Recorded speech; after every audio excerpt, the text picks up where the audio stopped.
Unemployment, the biggest problem of the era, and government jobs are the ultimate solution. इस बार पूरे 2 साल बाद UPSC EPFO ने 577 vacancies announce की हैं, which includes few posts of grade A, which has been announced after 8 years. This is a very great opportunity और I hope आप सब ने अभी तक फॉर्म्स भर दिए हैं और प्रिपरेशन स्टार्ट कर दिया है. Now the biggest problem with this job is that relevant study material is not available. And for this sake, we have brought 4 booklets, which includes the major section of UPSC EPFO exams, that is accounting, industrial relation, audit and insurance, and labor laws. And these books has been prepared by industry experts who has been working in this area for a long period. Invest in your future by investing in your knowledge. Order your UPSC EPFO guidebooks and take the first step towards the success. Namaste, I'm Arushi Mishra. I'm an Indian Forest Service officer of 2020 batch. I belong to Uttar Pradesh cadre. And I have come here to clear some doubts and give some clarifications about the service and batch and सारी चीज़ें क्या होती हैं, कहाँ होती हैं, वो मैं आपको बताना चाहती हूँ. दिल्ली नॉलेज ट्रैक की ही एक मेरे 2 वीडियोस पहले अवेलेबल हैं, जिसमें मैंने आपको रिगार्डिंग दिस सर्विस कि कैसे आपकी स्ट्रैटेजी रहनी चाहिए, आपकी ऑप्शंस की कैसे स्ट्रैटेजी रहनी चाहिए, वो मैंने एक्सप्लेन करी थी.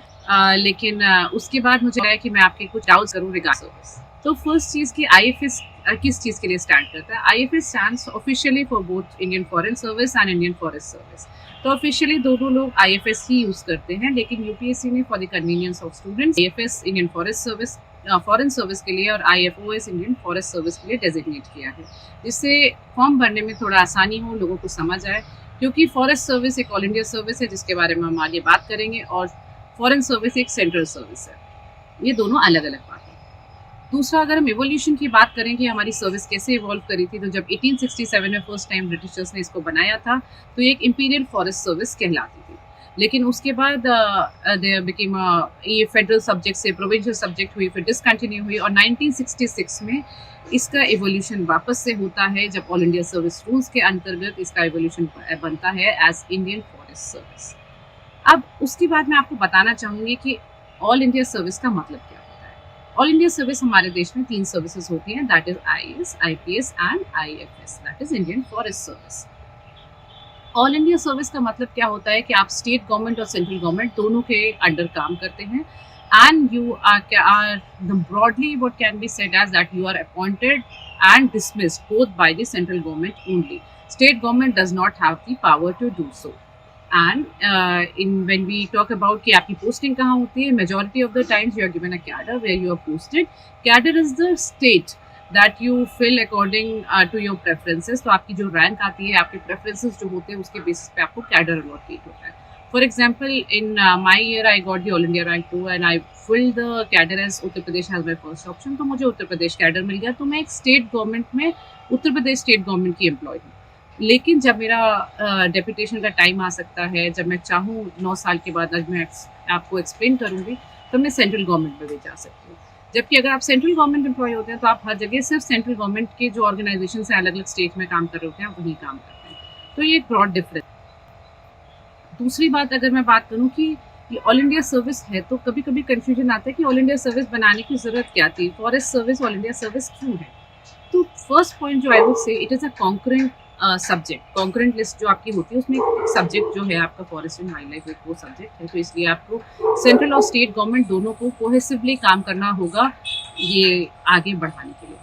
दूसरी चीज़ क्या होती है कि अगर आपका जो फॉरेस्ट एंड वाइल्ड लाइफ होता है, ये आपका एक नेशनल रिसोर्स होता है.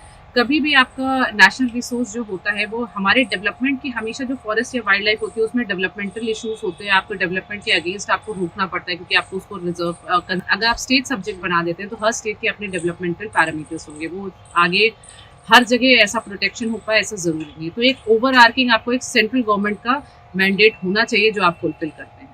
तीसरा, आपके जो भी इंटरनेशनल ऑब्लिगेशंस आते हैं, वो भी पूरे आपके पैन इंडिया लेवल पे होते हैं, तो उसको फुलफिल करने के लिए भी आपको ये ऑल इंडिया सर्विस बनानी पड़ेगी. फिर आपकी जो फॉरेस्ट और वाइल्ड लाइफ होता है, वो national, international and state boundaries पे होता है. अगर हम ये सोचें कि इसको हम बाउंड्रीज को अलग अलग कर देंगे, और मतलब हम इसको सेग्रीगेटेड वे में डील नहीं कर सकते, उसमें हमारा कन्फ्यूजन हो जाता है. उसके बाद हम आते हैं कि जॉब प्रोफाइल क्या होती है. जॉब प्रोफाइल आपकी ये होती है, you are the custodian of the forest and wildlife, so your main mandate is to implement the national forest policy. National forest policy जब आप इम्प्लीमेंट करते हैं उसके साथ आपके पास बहुत सारी लॉज हैं जिसके आपको लॉज को इम्प्लीमेंट करना होता है, उसके क्राइम मैनेजमेंट सारे वाइल्ड लाइफ कंट्रोल ब्यूरो होता है, ये सारी चीज़ का मैनेजमेंट करना होता है। उसके अलावा हमारे प्रोटेक्टेड एरियाज़ होते हैं like national park, wildlife sanctuaries, इन सब के मैनेजमेंट का आपको देखना पड़ता है। फिर आजकल क्या होता है, जब हम डेवलपमेंट करते हैं तो ट्राइबल पीपल का उतना इक्वल डेवलपमेंट नहीं हो पाता, तो JFMCs के थ्रू या इन सब के थ्रू आपके जो फॉरेस्ट रिलेटेड पीपल है, फॉरेस्ट के सराउंडिंग एरियाज में पीपल है, उनका डेवलपमेंट हो पाए, इको टूरिज्म फ्लरिश कर पाए। आजकल एडवेंचर टूरिज्म होता है, इको टूरिज्म होता है, इन सब के लिए फॉरेस्ट सर्विस का बहुत इंपॉर्टेंट रोल और आजकल नया मैंडेट भी आ चुका है।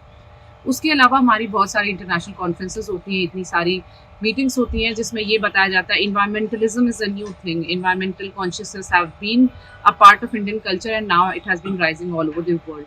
तो उसके लिए बहुत सारे ऑब्लिगेशंस आते हैं, डिजर्टिफिकेशन को लेके, पोल्यूशन कंट्रोल को लेके, ये सारे जो ऑब्लिगेशंस होते हैं उसको फॉरेस्ट सर्विस के ऑफिसर्स फुलफिल करने में अपना रोल निभाते हैं। अब एक आता है कि पर्क्स क्या होते हैं, अलाउंसेस क्या होते हैं। देखिए, perks and allowances are same as the IAS officers. आपको ऑफिशियल बंगलो मिलेगा, आपको ऑफिशियल आपकी व्हीकल मिलेगी, आपको आने जाने के लिए आपके जो ऑफिशियल ड्यूटीज में आप जाते हैं उनके रीइंबर्समेंट्स हो जाते हैं, आपके बॉडीगार्ड्स मिलेंगे ऑन द बेसिस कि आपका थ्रेट परसेप्शन अगर है या नहीं है, उस बेसिस पे मिलते हैं। लेकिन ये सारी जो चीज़ें होती हैं, ये क्योंकि जब IAS आपको देखते हैं तो वो एक शहर पे लोकेटेड एक ऑफिसर होता है, डिस्ट्रिक्ट हेडक्वार्टर में बैठता है। लेकिन जो फॉरेस्ट सर्विस का पर्सनल होता है, जहाँ फॉरेस्ट होता है वहाँ रहेंगे। फॉरेस्ट शहर के बीचों बीच बहुत कम होते हैं, फॉरेस्ट आपको हमेशा शहर की बाउंड्रीज पर मिलेंगे, तो आपका ऑफिस भी उसी साइड होगा, आपकी जो चीज़ें हैं उसी स्केल पर डेवलप होंगी। ऐसा नहीं होगा कि बहुत ही हाईली डेवलप्ड आपका चीज़ें हो जाएंगी जहाँ पे आप रह रहे हैं, क्योंकि आप एक फॉरेस्ट ऑफिसर हैं, आप एक फॉरेस्ट की पेरिफेरी में, एक बाउंड्री में रहते हैं जहाँ पे ओवर डेवलपमेंट अगर आप खुद करते हैं तो दैट इज़ अ सिंबलिज्म कि ये गलत हो जाता है, क्योंकि आपको ही वो बैलेंस मेंटेन करना है। तो ये सारी चीज़ें मिलती हैं, सारे पर्क्स होते हैं आपके पास, आपकी लाइफ स्टाइल ईजी होती है so that you are able to manage your administrative and professional abilities well, और आप उसमें कॉन्ट्रीब्यूट कर पाएँ। करियर प्रोफाइल क्या होती है? करियर प्रोफाइल हम बहुत स्टार्टिंग से बात कर लेते हैं, आपको कंफ्यूजन दूर हो जाएगा। अगर हम स्टेट में, अगर हम ज़िले में बात करें तो आपके जो ऑफिस नीचे सबसे पहला हमारा वॉचर्स होते हैं या कैजुअल लेबर्स होते हैं। ये हमारे क्या होते हैं, ये आपकी डिस्ट्रिक्ट जो डिविजनल फॉरेस्ट ऑफिसर होता है उन्हीं द्वारा अपॉइंटेड होते हैं, वो उसी तरह से काम करते हैं। उसके बाद हमारा आते हैं फॉरेस्ट गार्ड, फॉरेस्टर और रेंज ऑफिसर्स, ये, और उसके बाद सब डिविजनल ऑफिसर्स। ये सब स्टेट गवर्नमेंट अपॉइंट करती है, स्टेट गवर्नमेंट के एग्जाम होते हैं, स्टेट गवर्नमेंट के थ्रू अप्लाई एग्जाम होता है। जैसे फॉरेस्ट गार्ड, फॉरेस्टर और रेंज ऑफिसर का एग्जाम अलग होता है। तो उसके बाद जो SDO है, सब डिविजनल ऑफिसर, इनका जो जैसे हमारा PCS होता है, इनका PCS के थ्रू होता है। उसके बाद आपका आता है डिविजनल फॉरेस्ट ऑफिसर। यहाँ जब DFO की बात आती है तब आप बनते हैं, तब यहाँ से आपकी IFS की एंट्री होती है। इंडियन फॉरेस्ट सर्विस के ऑफिसर्स डायरेक्ट DFO बनते हैं मेजॉरिटी ऑफ द स्टेट में। कहीं उनको कुछ टाइम के लिए और पोस्टिंग दे दी जाती है, otherwise they are posted as DFO।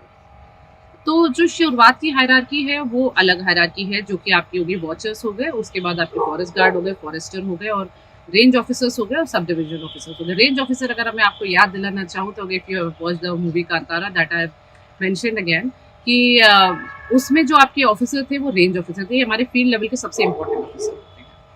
अगर हम अपने फिर DFO के ऊपर बात करें तो DFO होते हैं, कंजर्वेटर ऑफ फॉरेस्ट होते हैं, CF, देन CCF होते हैं, chief conservator of forest, then APCCF, additional principal chief conservator of forest, then it is PCCF, that is principal chief conservator of forest. ये हाईएस्ट हायरार्की होती है हमारे forest service की, क्योंकि यहाँ पे जो अलग अलग विंग्स होते हैं, फॉरेस्ट हो गया, वाइल्ड लाइफ हो गया, फॉरेस्ट फायर्स हो गई, इन सब के विंग्स या वर्किंग प्लान्स हो गए, उनके अलग अलग हेड्स होते हैं। इनके ये हेड बनते हैं PCCF, और सबसे ऊपर होता है PCCF and HOF। PCCF and HOF हमारे सर्विस के वही लेवल पे इक्विवेलेंट होता है जैसा कि आपको IAS में चीफ सेक्रेटरी होता है। PCCF and HOF is principal chief conservator of forest and head of forest force of the state. ठीक है, तो ये हमारा हायरार्की होती है। उसके अलावा आप डेपुटेशन पे जा सकते हैं। डेपुटेशन में जाने का मतलब, ये तो आपकी स्टेट की हायरार्की हो गई। डेपुटेशन में जाने का मतलब होता है अगर आप सर्विस में आपने 9 साल सर्व कर लिया, if you have serve for 9 years, then you are eligible to go to deputation. Deputation can be within the state to the other department, outside the state, that is to say other states, in the other departments or in the same department, or it can be to the central government, that is the government of India। ये तीनों जगह आप deputation पे जा सकते हैं, या चौथा आप ऑर्गेनाइजेशंस में भी जा सकते हैं, ऐसी कोई बात नहीं होती। लेकिन 9 साल के बाद आपको 3 साल के लिए मौका मिलता है। 2 ईयर्स के लिए वो और एक्सटेंड भी हो सकता है। इसमें आपकी सेंट्रल गवर्नमेंट की पोस्ट जो होती है वो assistant inspector general of forest से डायरेक्टर जनरल ऑफ फॉरेस्ट तक लाई करती हैं, वो पूरा एक प्रोग्रेशन है।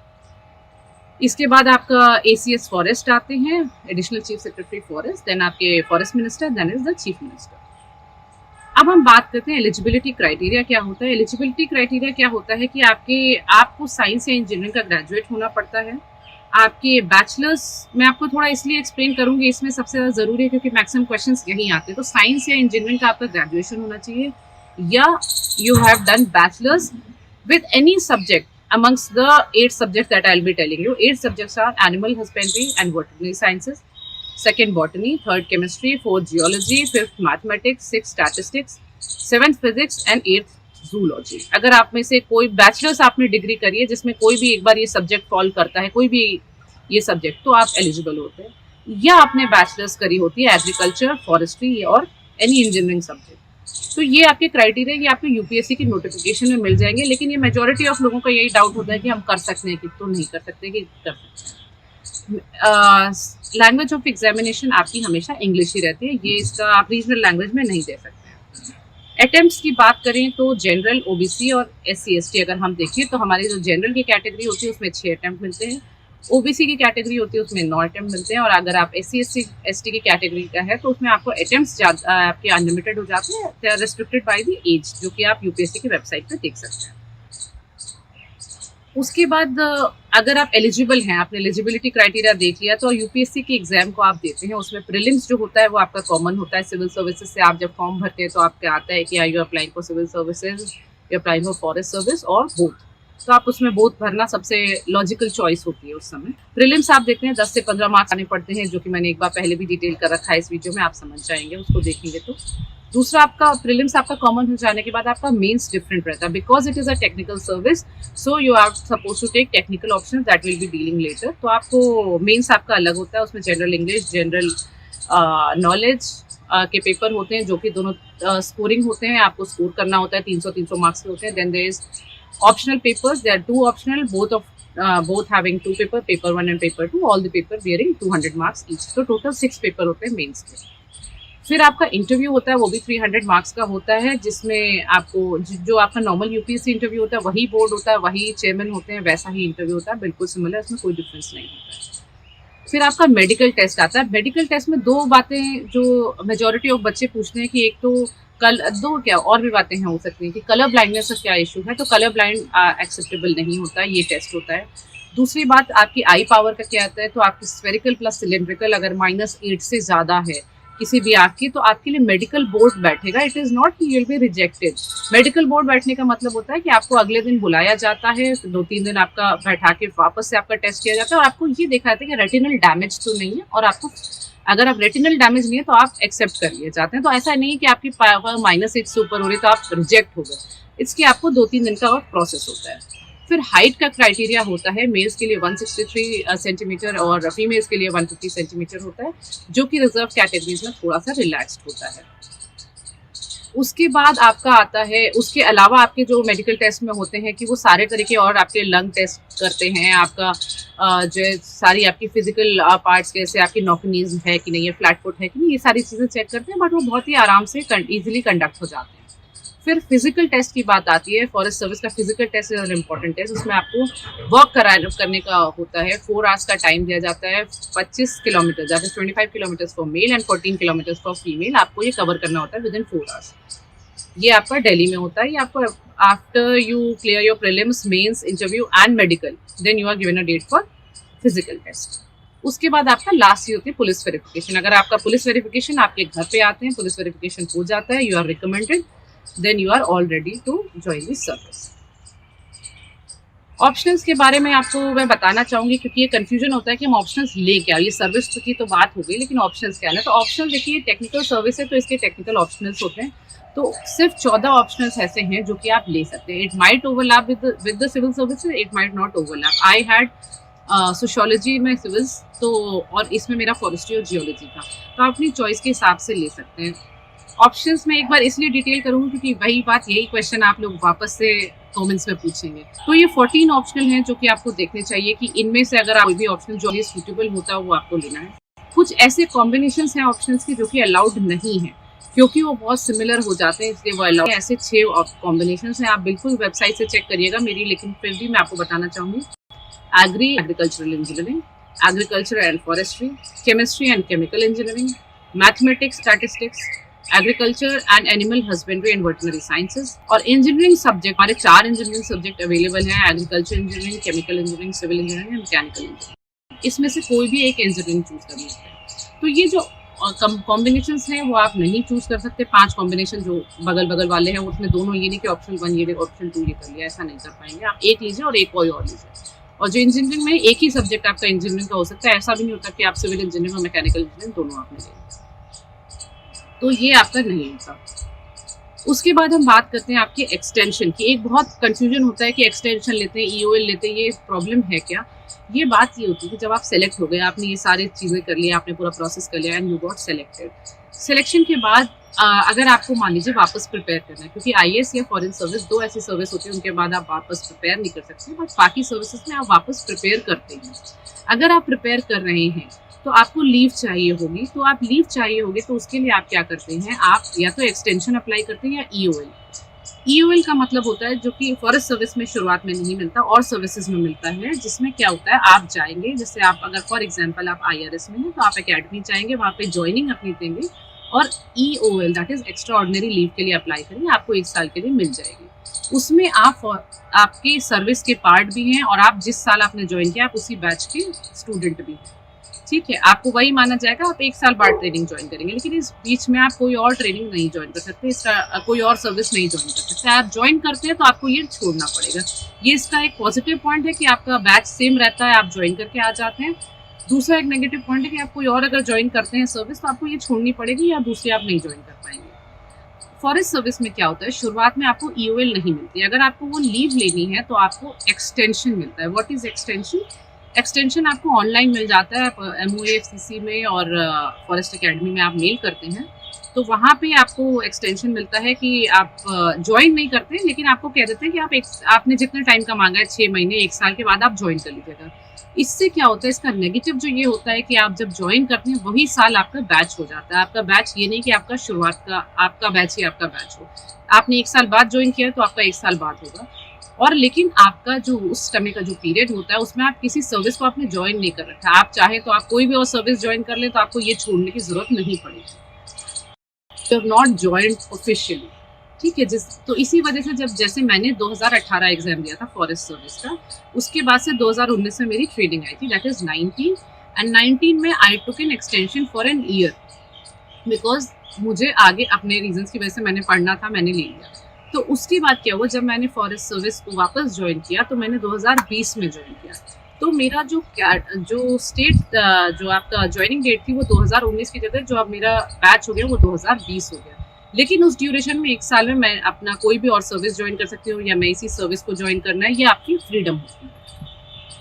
अब ट्रेनिंग के बारे में एक डिटेल वीडियो मैंने बना रखा है, लेकिन आपको मैं बताना चाहूँगी 2 साल की ट्रेनिंग होती है, फाउंडेशन कोर्स 3-3.5 महीने का, प्रोफेशनल ट्रेनिंग 16.5 महीने की एंड OJT जो ऑन जॉब ट्रेनिंग होती है वो आपकी 4 मंथ्स की होती है। उसके बाद जब आपकी पोस्टिंग होती है तो आपकी पोस्टिंग 3 तरीके से हो सकती है। पहला, आप DFO बनते हैं, इन जनरल हर स्टेट में आप DFO बनते हैं, डायरेक्ट डिविजनल फॉरेस्ट ऑफिसर। नहीं होता, कुछ स्टेट्स में आपको कुछ महीनों के लिए सब डिविजनल ऑफिसर बनाते हैं, SDO। और नहीं, अगर मान लीजिए सिचुएशन नहीं अलाउ करी किसी कारणवश तो आपको हेडक्वार्टर में अटैच कर देते हैं कुछ टाइम के लिए। सबसे अच्छी पोस्टिंग अगर हम फॉरेस्ट सर्विस की मानी जाए तो DFO होती है, क्योंकि वो 10 से 12 साल कंटिन्यू करते हैं, क्योंकि आपका फील्ड जॉब होता है, आप बहुत लर्निंग करते हैं, आपकी सीनियर स्किल्स लगते जाते हैं, सीनियर सैलरी स्किल्स बढ़ती जाती है, लेकिन आपकी on field posting as a DFO रहती है। परसेप्ट का है जो लास्ट बात मैं बताना चाहूँगी कि कभी कभी ऐसा लोगों को लगता है कि बहुत ईजी एग्जाम होगा, अवेयरनेस नहीं है इस वजह से ऐसा लगता है, लेकिन जब जैसे जैसे अवेयरनेस आ रही है तो समझ में आ रहा है कि एग्जाम बहुत कठिन है। मेजॉरिटी ऑफ वो स्टूडेंट्स जो कि प्रीलिम्स में 140 से ऊपर स्कोर करते हैं, they come to give forest service examination of means. तो competition is very tough now in every service, forest service में भी बहुत ज़्यादा टफ है। हमारे मेजॉरिटी ऑफ बैचमेट सारे IIT के ही होते हैं, लगभग 50-60% ऑफ जो लोग होते हैं। दूसरी चीज़, आपको एडमिनिस्ट्रेटिव स्किल्स लर्न करनी है, फिजिकल स्किल्स लर्न करनी है, और आपको टेक्निकल स्किल्स भी लर्न करने, because it is a technical come administrative service, तो वो होता है। जो लास्ट चीज़ मैं बताना चाहूँगी, एक मन में परसेप्शन होता है कि फॉरेस्ट सर्विस जो है वो हमेशा एक रोड ब्लॉक क्रिएट करती है with respect to development and loggerheads at the department level रहती है। तो उसका ये परसेप्शन है, जो कि रेगुलर मीटिंग्स आजकल डिस्ट्रिक्ट लेवल पे कंडक्ट करी जाती हैं, आप उसमें जाएं, अपनी बात रखें क्लैरिटी से, तो समझ जाएगी। उसका रीज़न ये होता है कि आप custodians of the people who of the wildlife and of the forest which are silent, आप उनके कस्टोडियंस हैं, उनके लिए उनके लॉज हैं, रूल्स हैं, रेगुलेशंस हैं, लेकिन वो कोई तो बोलेगा तभी तो दुनिया सुनेगी।